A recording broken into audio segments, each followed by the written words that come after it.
Morning, wake up. Good to have you aboard today, wherever you're listening. Our program over the airwaves or, of course, streaming live, which we invite you to do whenever you can.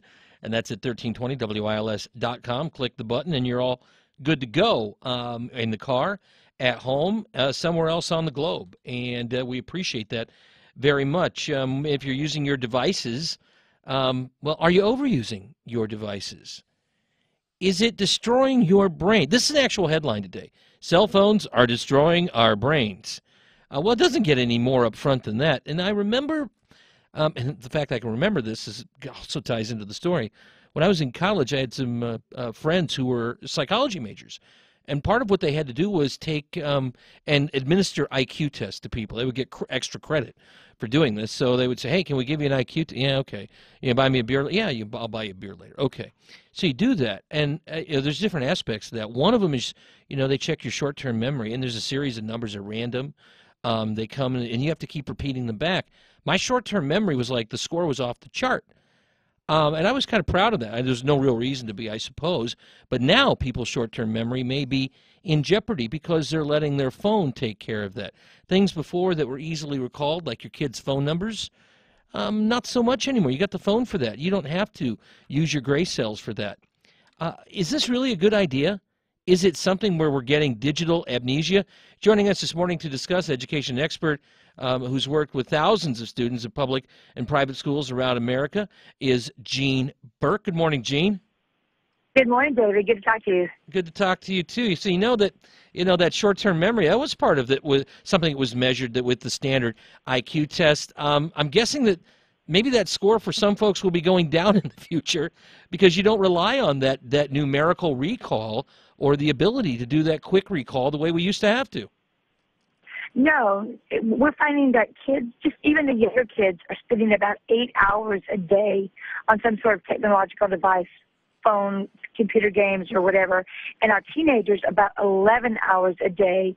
And what we're finding is that not only are they having this digital amnesia, the devices are doing all the thinking for the kids, and so they're losing the ability to be able to focus on critical traits and have those deep thinking, problem-solving skills that are needed not only to get into college, but for the rigors of college, because these kids can't even answer conceptual questions because it's become so easy just to look it up or type it up, and they're not making those muscle memories that they would in the past when they actually had to learn it.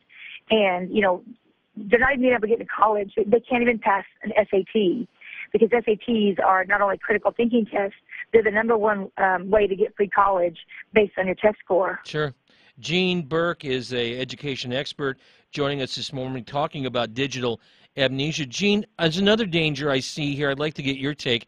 It isn't just the ability with the memorization of basic or rote memorization of facts, et cetera. That's always been one part of education, downscaled in recent years. What about the ability, you talk about critical thinking, analysis. I always had facts that were available, but I didn't always have 30, 40, 100, an endless cache of analysis. So now that analysis from a lot of people on the digital side is there. How many opinions are people's own? You used to have to look at things, look them up, and then come to your own conclusion. You could talk to other folks, but you didn't have instant analysis from so many different sources. What about having your own analysis so you can make up your own mind? You're absolutely right. What's happening is we are creating a bunch of robots. So, if you want to know a fact, you just simply Google it, and there's a fact, and you take it at face value, as opposed to researching it for yourself. We all know that not everything on the Internet is factual.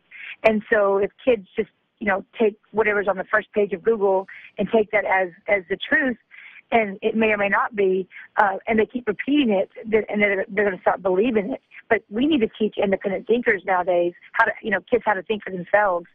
Independent critical thinking, it is huge. I have to think at some point employers are looking for this as an app in the KSAs when they're hiring, that this is something that is an attribute. I would think it's also, even though you follow the chain of command, at some point for officers in the military, it is in our military, in our defense, it's also a critical factor as well, the ability to do that, analyze, and come to your own decision. So is there an answer to this? Is it just dialing back on the devices or using them as the tool they are rather than a constant crutch?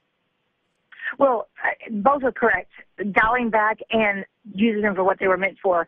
What we found is that even Steve Jobs, one of the most brilliant Sure. technological minds, one of the things that he, as well as Evan Williams, had in common is that they've limited time, for their kids to play on mindless games and be on the phone. And even Steve Jobs himself didn't even allow his children to own an iPad, because not only did they know the great advantages of technology, they also knew the dangers. And I think one of the things that parents aren't realizing is that when we, give our kids some kind of device and just to distract them or, to keep them quiet, what we're doing is we're not only sabotaging their soft skills, but we are stopping boredom. And kids need boredom, because boredom is what causes creativity, and you stifle that, when you're automatically, given a device to, just to kind of say, okay, here, do this right now while mommy's doing this.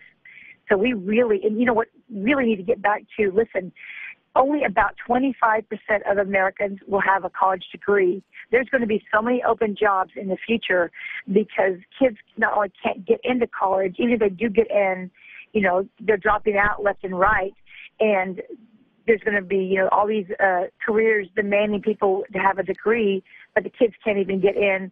They can't even pass their SATs. Or even if they were to get into college, we're finding that about, 70% of them are going to drop out anyways because they don't have that ability to even follow through in college. Jean, can I quote you from earlier? Kids need boredom. It sparks creativity. I love that. I mean, absolutely. You don't know until you contrast something. In our lives, when we go through psychology, we go through periods of grief. How do you know you're really happy? How do you know what happiness is until you experience the flip side, right? I mean, it's fully fleshing out our emotions. It's and thinking. It's all, and it all ties together. It makes a lot of sense. How do people find you on? By the way, I'm going to put that quote up here. How do people find you on the web, Jean?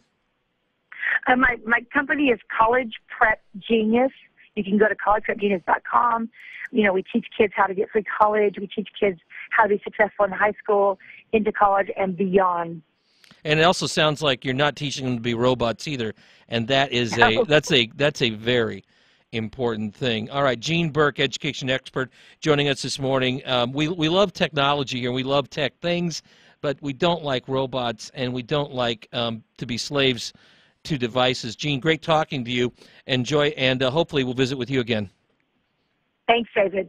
All right. Kids need boredom. It sparks creativity. Boy, I've got to tell my kids about that. I wonder if they'll agree, my teenagers. I think they would disagree with that, but at least we can have a conversation, right? Keep it here, 1320 WILS.